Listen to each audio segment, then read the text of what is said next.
প্রিয় দর্শক মণ্ডলী, এখন আপনারা যে মাজার শরীফটি দেখতে পাচ্ছেন এটি হচ্ছে ইমাম হুসাইন রাদিয়াল্লাহু তাআলা আনহু এর মাথা মুবারকের মাজার শরীফ। এটি হচ্ছে মিশরের কায়রো শহরে অবস্থিত। আপনারা সবাই জানেন যে জান্নাতের সর্দার হচ্ছে ইমাম হাসান এবং হুসাইন।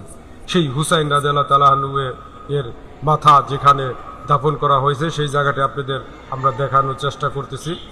এটি কারবালায় যখন শাহাদাত বরণ করে ইমাম হুসাইন রাদিয়াল্লাহু তাআলা আনহু, তখন মাথা মুবারক কিন্তু প্রথম দামেশকে উমাইয়া শহরে দাফন করা হয়েছিল, কিন্তু সম্মানের হানি হবে সেই ভেবে কিন্তু পরবর্তীতে এই মিশরের কায়রো শহরে আনা হয় এবং এখানেই কিন্তু দাফন করা হয়েছে।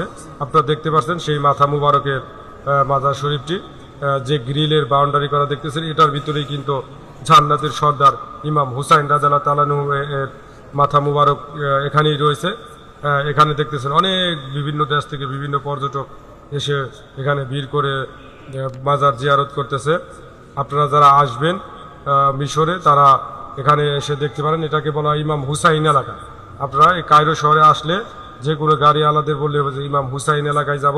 ইমাম হুসাইন এলাকায় আসলেই এবং ইমাম হুসাইন মসজিদ, এই যে মাজার শরীফটি দেখতে পাচ্ছেন এটাকে কেন্দ্র করে কিন্তু এখানে বিশাল একটি মসজিদ নির্মিত হয়েছে, ইমাম হুসাইন মসজিদ। এবং হুসাইনি এলাকা বললেই আপনাদের যে কোনো গাড়িওয়ালারা এখানে নিয়ে আসবে। আপনারা দেখতে পাচ্ছেন অনেক ভাইরা এখানে সারিবদ্ধভাবে দাঁড়িয়ে আছে এবং এই মাজার জিয়ারত করতেছে। আমরা এই থেকে কিন্তু একটি শিক্ষা নিতে পারি। দেখুন যে ইসলামের শত্রু নরপিশাচরা কিভাবে ইমাম হুসাইন রাদিয়াল্লাহু তাআলা আনহুকে কিভাবে শাহাদত বরণ করেছে। একবারে দেহ থেকে মাথা মুবারক আলাদা করে ফেলেছিল এবং মাথা মুবারকের কবর কিন্তু মানে মাজার শরীফ এখানে, আর দেহ মুবারক কিন্তু রয়েছে ইরাকের কুফা নগরীতে। মানে দুই জায়গায় কিন্তু ইমাম হুসাইন রাদিয়াল্লাহু তাআলা আনহুকে দাফন করা হয়েছে। যে কারবালায় যখন শাহাদত বরণ করা হয়েছিল তখন কিন্তু একবারে দেহ থেকে মাথা মুবারক আলাদা হয়ে গিয়েছিল।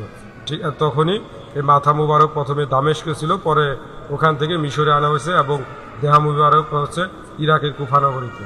তো ধন্যবাদ ভিডিওটি দেখার জন্য। আর ভিডিওটি সবাইকে দেখার সুযোগ করে দিব ইনশাল্লাহ।